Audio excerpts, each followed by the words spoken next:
Hello दोस्तों, नमस्कार। कैसे हैं आप सब? आई होप कि आप सब अच्छे होंगे और खूब बढ़िया से पढ़ाई कर रहे होंगे। तो पढ़ाई में बिल्कुल मत चूकिए, पेपर लगे हुए हैं। इलेक्शन तो अपने यहाँ यूपी में 20 तारीख को है, उसके बाद पेपर तो लग जाएंगे। कोई ना कोई वैकेंसी आप लोगों की, जैसे LT ग्रेड तो वैकेंसी लगी हुई है, नोटिफिकेशन आ गया है। TGT PGT के लिए भी पेपर आने वाला है। मतलब पेपर करवाएंगे तो है ही, कुछ ना कुछ तो करवाएंगे ही। इलेक्शन के बाद ही होना है सब कुछ। तो आप लोग अपनी तैयारी को कंटिन्यू रखिए, क्योंकि कंटिन्यू रखेंगे, पढ़ाई करेंगे तभी आगे का विकास होना है। आगे पढ़ाई कहते हैं ना, जितना पढ़ाई अगर रोक दी जाती है तो धीरे धीरे वो रुकती ही जाती है, तो बिल्कुल पढ़ने में मन भी नहीं लगता। तो आप लोग कंटिन्यू लगे रहिए। कुछ पाने के लिए कुछ खोना पड़ता है। अपने टाइम को मैनेजमेंट कीजिए और पढ़ाई ज़्यादा से ज़्यादा कीजिए। अगर एक बार नौकरी मिल जाती है तो ज़िंदगी में कभी भी कुछ भी हासिल कर सकते हो।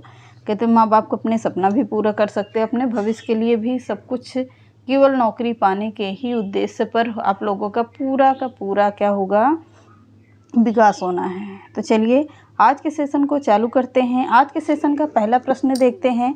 निम्नलिखित कथनों में से कौन सा वाइगोत्स्की के द्वारा प्रस्तावित विकास तथा अधिगम के बीच संबंध का सर्वश्रेष्ठ रूप में सार प्रस्तुत करता है? अगर प्रश्न कह रहा है वाइगोत्स्की के द्वारा, अब वाइगोत्स्की के द्वारा क्या होता है? प्रस्तावित विकास तथा अधिगम के बीच संबंध का सर्वश्रेष्ठ रूप से सार प्रस्तुत करता है। पहला देखते हैं ऑप्शन, विकास अधिगम से स्वाधीन है। विकास प्रक्रिया अधिगम प्रक्रिया के पीछे रह जाती है। विकास अधिगम का समानार्थक है। यह कह रहा है कि अधिगम एवं विकास समानांतर प्रक्रियाएं हैं। तो वाइगोत्स्की के अनुसार अगर पूछता है तो विकास प्रक्रिया अधिगम प्रक्रिया के पीछे रह जाती है। बी ऑप्शन बिल्कुल सही होगा। किसने कहा है? लेव वाइगोत्स्की ने। सामाजिक दृष्टिकोण संज्ञानात्मक विकास का प्रगतिशील विश्लेषण किसने प्रस्तुत किया है? तो वाइगोत्स्की ने किया है। आगे का प्रश्न देखते हैं। कोहलबर्ग, अब प्रश्न आ रहा है कोहलबर्ग, प्रश्न पूरा दिख रहा होगा। कोहलबर्ग के अनुसार प्रश्न कह रहा है कोहलबर्ग के सिद्धांत की एक प्रमुख आलोचना क्या है? कोहलबर्ग ने क्या है आलोचना पूछ रहा है। कोहलबर्ग के सिद्धांत की एक प्रमुख आलोचना क्या है? तो कोहलबर्ग ने बिना किसी अनुभूतिमूलक आधार के सिद्धांत का प्रस्तुत किया है। कोहलबर्ग ने प्रस्ताव किया कि नैतिक तार्किकता विकासात्मक है। कोहलबर्ग ने पुरुषों एवं महिलाओं की नैतिक तार्किकता में सांस्कृतिक विभिन्नताओं का महत्व दिया है, नहीं दिया है। तो प्रश्न कह रहा है कि नहीं है दिया है। तो किसने नहीं दिया है? कोहलबर्ग ने पुरुषों एवं महिलाओं की नैतिकता तार्किकता में सांस्कृतिक विभिन्नताओं को महत्व नहीं दिया है। कोहलबर्ग ने नहीं दिया है। क्लियर हुआ? तो सी ऑप्शन बिल्कुल राइट है। अगला प्रश्न देखते हैं। एक शिक्षार्थी केंद्रित कक्षा कक्ष में अध्यापिका करेगी, क्या करेगी? अधिगम के सुगम बनाने के लिए बच्चों को एक दूसरे के साथ अंकों के लिए मुकाबला करने के लिए प्रोत्साहित करना। वह अपने विद्यार्थियों से जिस प्रकार की अपेक्षा करती है उसे प्रदर्शित करना तथा तब बच्चों को वैसा करने के लिए दिशा निर्देश देना।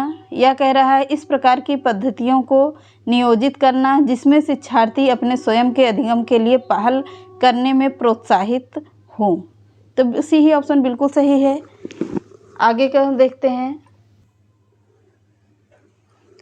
गार्डनर के बहुबुद्धि के सिद्धांत के अनुसार वह कारक जो व्यक्ति के आत्मबोध हेतु सर्वाधिक योगदान देगा वह हो सकता है संगीतमय, आध्यात्मिक, भाषा विषयक, अंतःवैयक्तिक। यह कह रहा है अंतःवैयक्तिक होगा। क्या है कि अंतःवैयक्तिक हार्वर्ड गार्डनर ने बहुबुद्धि का सिद्धांत दिया है। किसने दिया है अंतःवैयक्तिक का सिद्धांत? तो हार्वर्ड गार्डनर ने दिया है। भाषाई बुद्धि भाषा बोध क्षमता से है। तार्किक गणितीय बुद्धि तर्क करने की क्षमता व अंकों की बोध क्षमता से है। अगला है शरीर गतिक बुद्धि शारीरिक गति पर नियंत्रण व प्रवीणता की क्षमता पर है।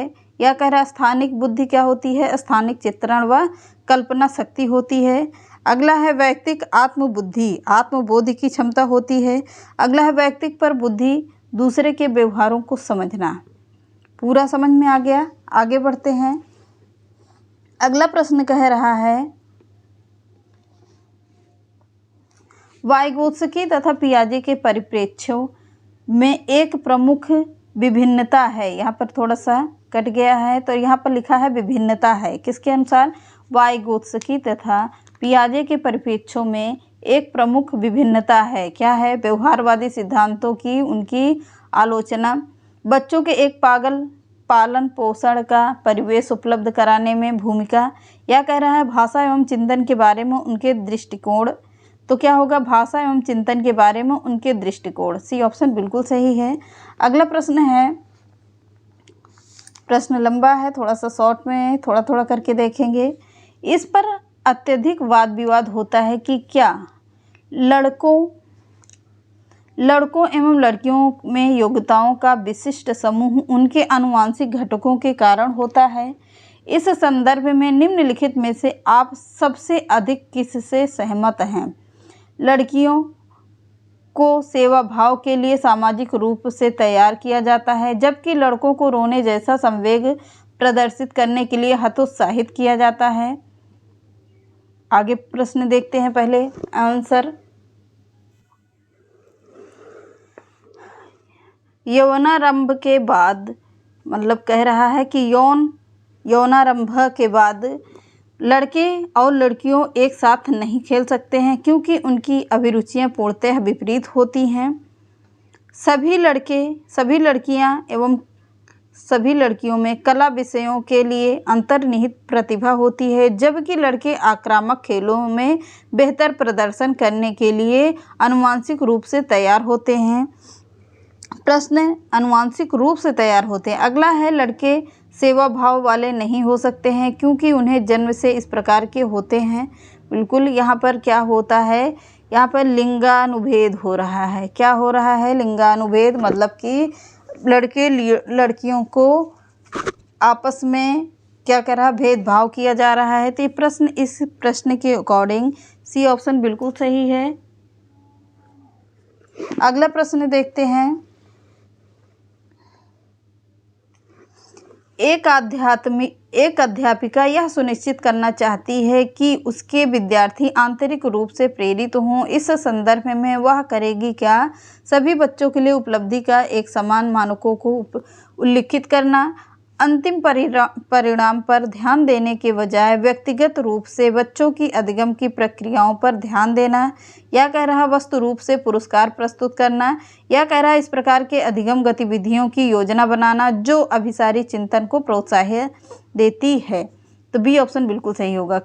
प्रश्न, एक अध्यापिका ने सुनिश्चित किया है कि अंतिम परिणाम पर ध्यान केंद्रित देने के बजाय व्यक्तिगत रूप से बच्चों की अधिगम प्रक्रियाओं पर ध्यान देना। तो बी ही ऑप्शन बिल्कुल सही होगा। अगला प्रश्न देखते हैं।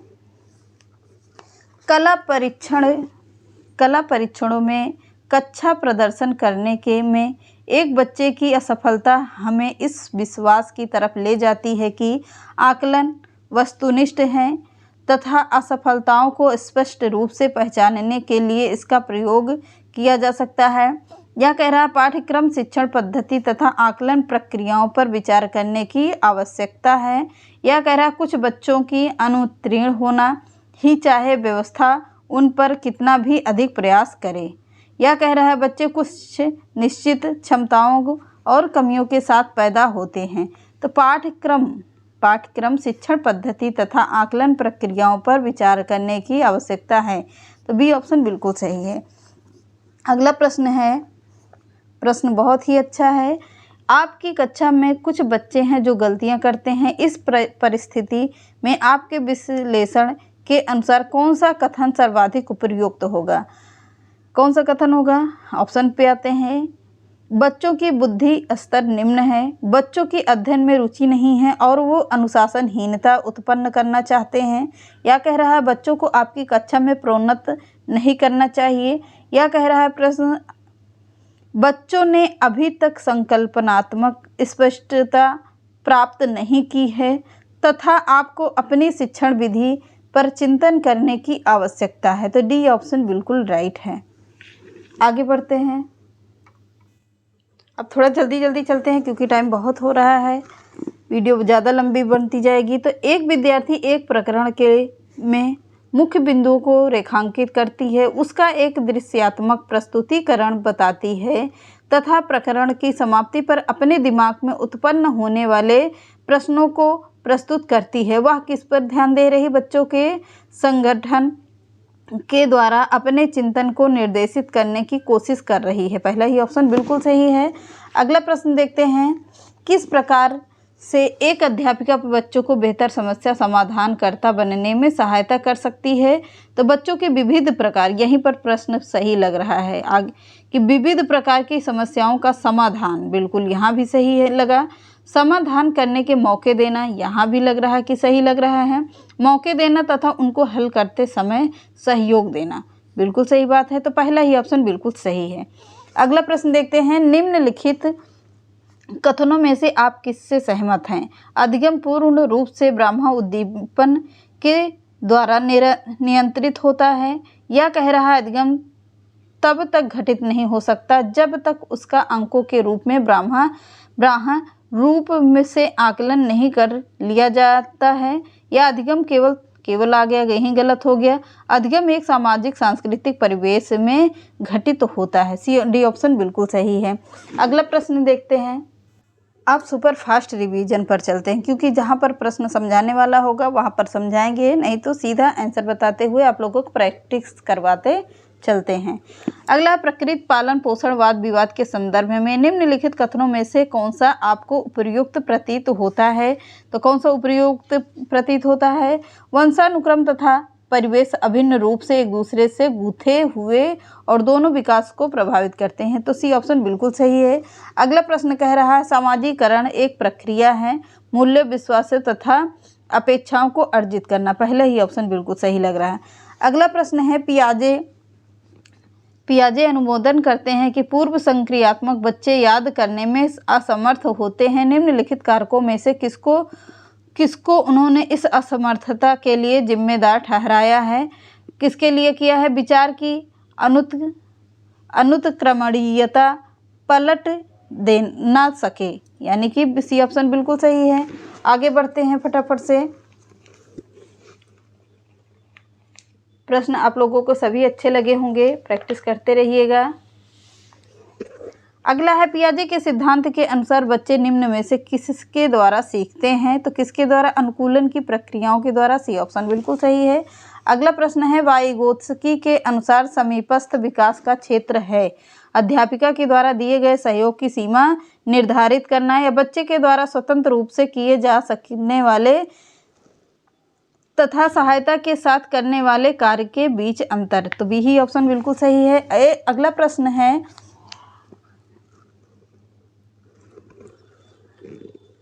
अगला प्रश्न है एक बहुसांस्कृतिक कक्षा में एक अध्यापिका सुनिश्चित करेगी कि आकलन में निम्नलिखित में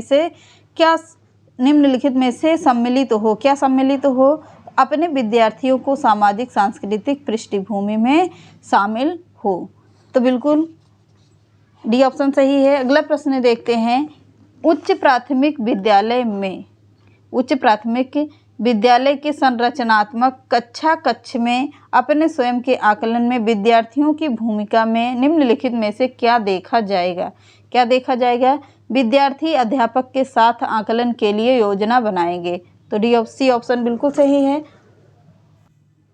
अगला प्रश्न है समावेशी शिक्षा के पीछे मूलाधार यह है कि समाज में विभिन्नता और विद्यालयों को एक विभिन्नता के प्रति संवेदनशील होने के लिए समावेशी होने की आवश्यकता है। तो पहला ही ऑप्शन बिल्कुल सही है। विभिन्नता आ गया, समावेशी आ गया, तो समावेशी शिक्षा के मूलाधार ही क्या होता है? समावेशी शिक्षा होता है। अगला प्रश्न है निम्नलिखित में से कौन सा तरीका अध्यापिका के द्वारा एक सृजनात्मक बच्चे की पहचान करने के लिए सर्वाधिक उपयुक्त होगा? कौन सा होगा? बच्चे को, अब यहीं पर प्रश्न अगर देखोगे ध्यान से, तो बच्चे को विस्तृत रूप से, कहाँ पर विस्तृत रूप से अवलोकन करना, विशेष रूप से उस समय जब वह समस्याओं को हल करती है। तो डी ही ऑप्शन बिल्कुल सही होगा। अगला प्रश्न देखते हैं। एक अध्यापिका समाज के वंचित वर्गों से आए बच्चों की आवश्यकताओं के प्रति प्रभावशाली तरीके से प्रतिक्रिया निम्नलिखित द्वारा कर सकती है। तो क्या कर सकती है कि कह रही है कि विद्यालय व्यवस्था तथा स्वयं के उन तौर तरीकों के बारे में विचार करना तथा जिनसे पक्षपात एवं रूढ़िबद्धताएं झलकती हो। तो बी ऑप्शन बिल्कुल सही है। अगला प्रश्न देखते हैं। अगला प्रश्न है, इनमें से कौन सी अधिगम आसक्तता वाले बच्चों की एक विशेषता है? 50 से नीचे की बुद्धि लब्धि वाले, अन्य बच्चों को धमकाना तथा आक्रामक कार्यों में लगे रहना, एक ही प्रकार की गत्यात्मक क्रिया को बार बार दोहराना, या कह रहा धारा प्रवाह रूप से पढ़ने तथा शब्दों का पर पलट कर जाने में कठिनाई। तो डी ऑप्शन बिल्कुल सही है। अगला प्रश्न है, निम्नलिखित में से कौन सा कथन सबसे बेहतर ढंग से वर्णन करता है कि कक्षा में बच्चों को प्रश्न पूछने के लिए क्यों प्रोत्साहित करना चाहिए? किसके लिए करना चाहिए? तो प्रश्न अन्यों क्रिया के द्वारा अधिगम को आगे बढ़ाते हैं तथा संकल्पनात्मक स्पष्टता की दिशा में बढ़ते हैं। तो बी ऑप्शन बिल्कुल सही है। अगला प्रश्न देखते हैं। निम्नलिखित में से कौन सी आकलन पद्धति विद्यार्थियों की सर्वोत्तम क्षमता को पोषित करेगी? क्या करेगी? जब संकल्पनात्मक परिवर्तन तथा विद्यार्थियों के वैयक्तिक समाधानों को आकलन की विभिन्न विधियों के द्वारा आकलित किया जाता है। तो बी ऑप्शन बिल्कुल सही है। ये रहे, आगे अभी 2 प्रश्न बचे हुए हैं। 1 मिनट। उच्च प्राथमिक विद्यालय में की गणित अध्यापिका के रूप में आप विश्वास करती हैं, किस पर करती हैं? विद्यार्थी की गलतियों तथा चिंतन में अंतर्दृष्टियाँ उपलब्ध कराती हैं। तो पहला ही ऑप्शन बिल्कुल सही है। ये रहे आज के पूरे 30 प्रश्न। तो चलिए मिलते हैं नेक्स्ट क्लास में। चैनल पसंद आता है तो लाइक, सब्सक्राइब एंड शेयर कर दीजिएगा। नमस्कार।